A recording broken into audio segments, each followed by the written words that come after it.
दोस्तों, राहुल गांधी को लेकर यह खबर तो आपके पास होगी ही कि राहुल गांधी आज की तारीख में तमिलनाडु के दौरे पर है और यह दौरा उनका निजी दौरा है।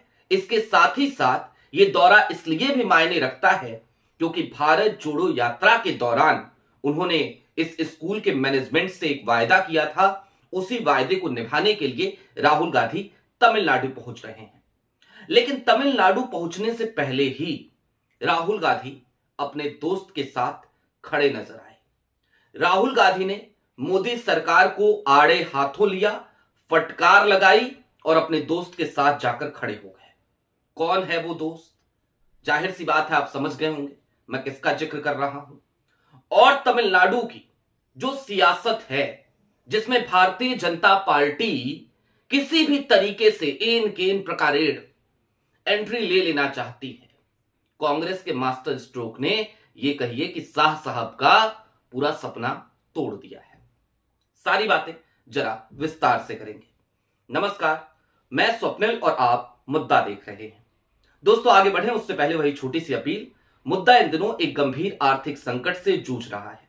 एक तरफ हमारे मेन बैंक अकाउंट बीते कई महीनों से फ्रीज चल रहे हैं, तो दूसरी तरफ हमारे 2.5 साल पुराने चैनल को हमसे लंबे समय तक छीन कर रखा गया था। ऐसे में डे टू डे ऑपरेशंस में मुद्दा को काफी मुश्किलों का सामना करना पड़ता है। लिहाजा आपसे गुजारिश है, यदि आप चाहें, यदि आप सक्षम हो, तो स्क्रीन पर दिख रहे क्यूआर कोड या फिर के नीचे दिख रहे यूपीआई नंबर के जरिए मुद्दा की छोटी छोटी मदद जरूर कीजिएगा, ताकि हमारी बेबाकी यूं ही जारी रहे, बनी रहे। अब आगे बढ़ते हैं। दोस्तों, तमिलनाडु दक्षिण भारत का एक ऐसा राज्य जो बेहद जरूरी है भारतीय जनता पार्टी के लिए। और क्यों जरूरी है?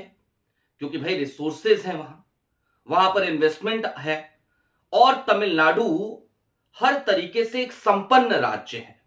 लिहाजा भारतीय जनता पार्टी किसी भी तरीके से वहां पे अपना कब्जा जमाना चाहती है।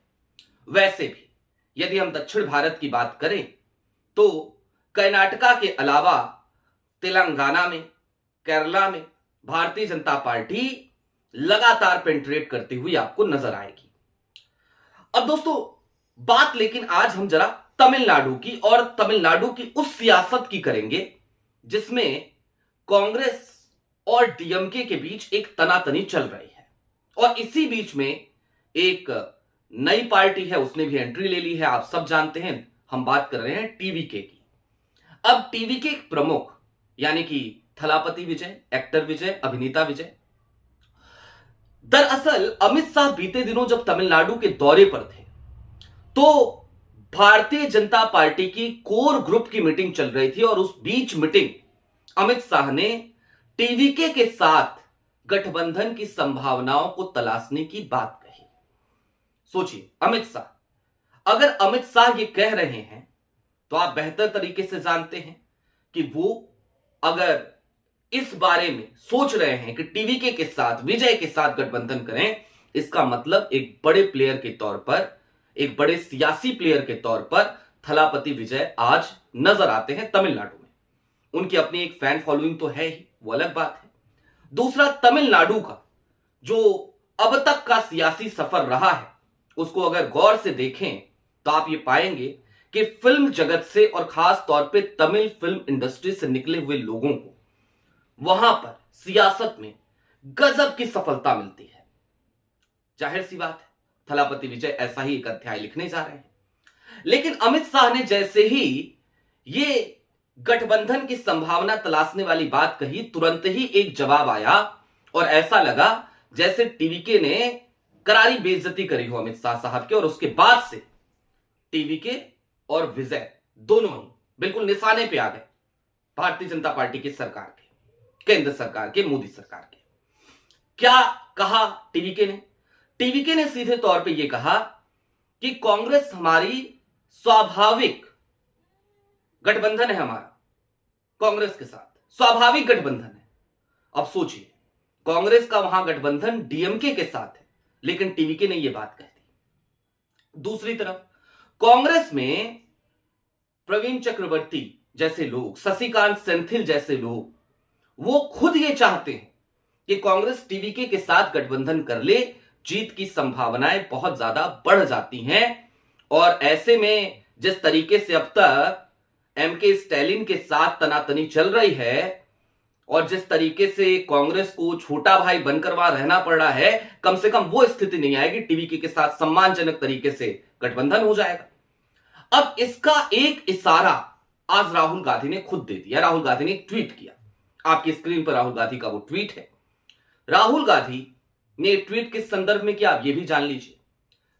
थलापति विजय की आखिरी फिल्म है जननायकन, जिसे हिंदी में जन नेता टाइटल के साथ रिलीज होना है।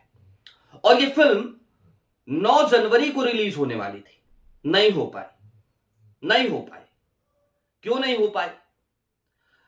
सेंसर बोर्ड ने अनुमति ही नहीं दी, सर्टिफिकेट ही नहीं दिया। यह आपको अच्छे से पता होगा कि दरअसल जो हालात है ना भारतीय जनता पार्टी के, मोदी सरकार के, वो एन केन प्रकारेण किसी भी तरीके से कैसे किसी को सप्रेस किया जाए उसकी कोशिश में लगे रहते हैं। तो थलापति विजय चूंकि अमित शाह का ऑफर स्वीकार नहीं कर रहे, तो ऐसे में उनको किस तरीके से सप्रेस किया जाए, तो उनकी जो आखिरी फिल्म है, जिस फिल्म के साथ ही उन्होंने इस बात का ऐलान कर दिया था कि अब मैं सिर्फ और सिर्फ राजनीति करूंगा तमिलनाडु की बेहतरी के लिए, मैं अब सियासत में कदम रख रहा हूं तमिलनाडु की बेहतरी के लिए, और इसके बाद मेरा फिल्मी दुनिया से कोई लेना देना नहीं होगा, इसके बाद मैं फिल्मों में काम ही नहीं करूंगा, मैं सिर्फ तमिलनाडु के लिए काम करूंगा। उनकी फिल्म को रोका जा रहा है, सेंसर सर्टिफिकेट नहीं दिया जा रहा है, और इसको लेकर राहुल गांधी ने तमिलनाडु पहुंचने से पहले ही आज की तारीख में थलापति विजय का उन्होंने नाम नहीं लिया, लेकिन फिल्म का नाम लिया और बाकायदा कहा कि तमिल आवाजों को सप्रेस ना कीजिए, ये तरीकेकार ठीक नहीं है। और लोकतंत्र क्या होता है? वही तो होता है जहां पे असहमत आवाजों को भी जगह मिलती है। असहमत आवाजों को, भाई ठीक है, केंद्र में मोदी जी हैं, प्रधानमंत्री हैं हमारे, लेकिन अगर हम असहमत हैं तो हमारी आवाज को जगह तो मिलनी चाहिए। यही तो है लोकतंत्र। लेकिन अच्छा, इसके साथ ही साथ देखिए, ये सब कुछ कोइंसिडेंस, ये देखिए, अभी विजय कल की तारीख में तमिलनाडु से दिल्ली आए थे, चेन्नई से दिल्ली आए थे। क्यों आए थे? आपको याद होगा उनकी रैली में एक भगदड़ हुई थी। उस भगदड़ के बाद सीबीआई जांच हो रही है उसकी, और उस सिलसिले में सीबीआई ने तलब किया था विजय को। अब ये दौर शुरू हो गया है विजय के साथ, क्योंकि विजय की पार्टी ने सीधे तौर पे कहा कि कांग्रेस जो है वो हमारा स्वाभाविक सहयोगी है, उसके साथ हमारा नेचुरल गठबंधन है, नेचुरल अलायंस है। अच्छा, अब कांग्रेस का मास्टर स्ट्रोक क्या है, जरा उस तरफ चलिए। दोस्तों, डीएमके से बार बार बात करने की कोशिश कांग्रेस कर रही है, लेकिन वो कोशिश ऐसा लग नहीं रहा कि सफल हो पाएगी। दरअसल 38 सीटें मांग रही है कांग्रेस, और डीएमके चाहती है कि नहीं, आप 30 से भी कम सीटें लीजिए। पहले 32 तक का खींच-खाच के ऑफर दिया था, अब 30 से भी कम लीजिए। इस तरीके से कांग्रेस को गठबंधन में सप्रेस किया जा रहा है तमिलनाडु में। दूसरी तरफ उन्हीं जगहों से आने वाले शशिकांत सेंथिल जैसे नेता हैं, प्रवीण चक्रवर्ती भी हैं, जो बड़ी बारीकी से डेटा को समझते हैं।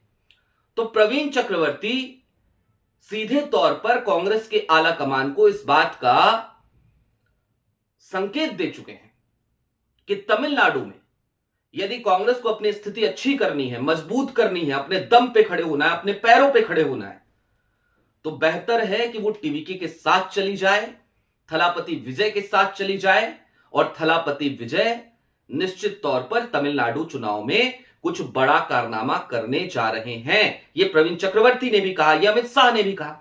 अमित शाह भी गठबंधन की संभावना तलाश रहे थे भारतीय जनता पार्टी की कोर ग्रुप की मीटिंग में, और प्रवीण चक्रवर्ती भी सेम बात कह रहे हैं, शशिकांत सेंथिल भी यही कह रहे हैं।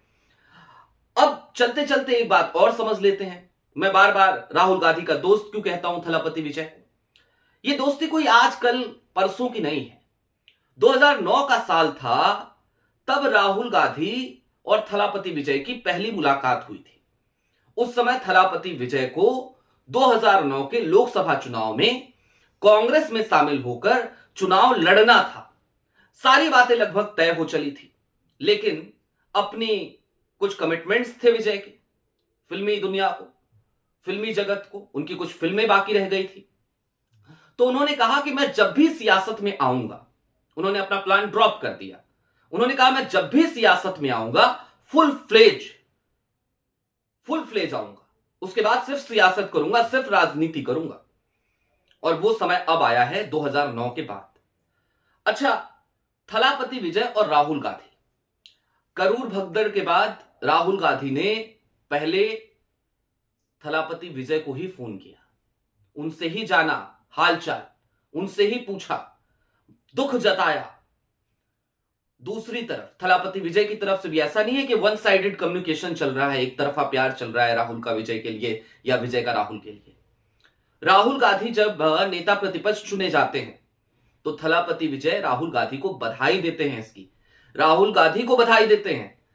मोदी जी तीसरा टर्म लेते हैं बतौर प्राइम मिनिस्टर, मोदी जी को थलापति विजय बधाई नहीं देते, राहुल गांधी को बधाई देते हैं उस समय भी। इससे आगे बढ़िए, अभी जब चुनाव आयोग का घेराव करने के लिए विपक्ष के तमाम सांसद निकलते हैं और उनको डिटेन किया जाता है, वही मार्च जिसमें अखिलेश यादव बैरिकेडिंग फाड़ते हुए नजर आए थे, तो उस वक्त भी थलापति विजय कंडेम करते हैं और कहते हैं कि यह बेहद ही गलत तरीका है, इस तरीके से सांसदों को डिटेन नहीं करना चाहिए। भाई अपने देश में ही तो जा रहे थे, और जाहिर सी बात है चुनावी प्रक्रिया पे यदि सवाल विपक्ष उठा रहा है, उसे शक है, शंका है, तो भाई चुनाव आयोग को एक निष्पक्ष बॉडी के तौर पर विपक्ष को जवाब देना चाहिए। यानी कि राहुल और विजय दोनों लगभग एक जैसी ही बातें कर रहे हैं, दोनों की आइडियोलॉजी एक सी है, दोनों आइडिया ऑफ इंडिया में भरोसा रखते हैं, दोनों नेहरू, गांधी, अंबेडकर की विचारधारा को मानने वाले हैं।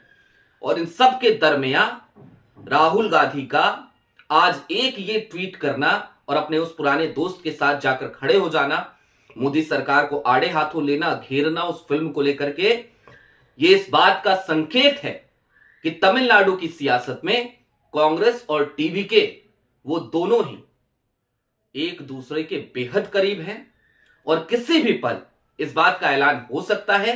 दूसरी तरफ राहुल गांधी तमिलनाडु के दौरे पे जा रहे हैं, तो जाहिर सी बात है इतना समय वो निकाल सकते थे कि डीएमके से जाकर के बात कर लेते, एक छोटी सी मीटिंग कर लेते, लेकिन नहीं, राहुल ने इस मीटिंग को इग्नोर किया। राहुल की तरफ से सीधे तौर पे कह दिया गया कि ये निजी दौरा है और मैं सिर्फ और सिर्फ सेंट थॉमस स्कूल के मैनेजमेंट को जो कमिटमेंट मैंने किया था कि मैं आऊंगा, उसकी वजह से आ रहा हूं, सिर्फ स्वर्ण जयंती समारोह में मैं भाग लूंगा, वापस आ जाऊंगा। बहरहाल शाह साहब का सपना यदि टीवी के साथ वो चले जाते तो निश्चित तौर पर वो कहीं ना कहीं पूरा होने की दिशा में बढ़ चला होता। लेकिन आज की तारीख में विजय और राहुल गांधी के इस जुगलबंदी से, कांग्रेस के इस मास्टर स्ट्रोक से शाह साहब का यह सपना कि तमिलनाडु का किला वो फतह कर लेंगे, वो सपना टूट चुका है। आपकी क्या राय है कमेंट बॉक्स में जरूर बताइएगा। अभी के लिए दीजिए इजाजत। चलते चलते फिर वही अपील, चैनल पे नए हो तो सब्सक्राइब करते हुए जाइएगा, सक्षम हो तो मुद्दा की छोटी छोटी मदद जरूर कीजिएगा। बहुत शुक्रिया।